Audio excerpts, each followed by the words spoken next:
И така, здравейте хора, обещах ви да снимам, знам, сега ще ме нахейтите, че не съм снимала, обещавам нещо и не го правя. В момента телефона ми е подпрян с Веро.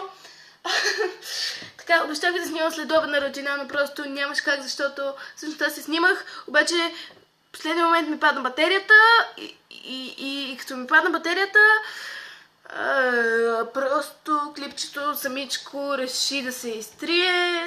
Според мен беше станало доста готино, но нямаше какво да се прави. Така, искам да ви кажа да ми задавате в коментарите, смисъл, ние живеем в свободна държава и със сигурност не ви казвам да харесате това клипче, да го споделите с приятели, да го коментирате, да се абонирате за моя канал и да ми оставите въпроси и предизвикателства долу в коментарите. Не, аз не ви казвам такова нещо, просто да ви го напомня, така, като идея. Благодаря ви, че изгледахте моето скучно клипче, дори на мен ми беше скучно просто, защото нямаше нищо интересно в него, но следващото клипче ще бъде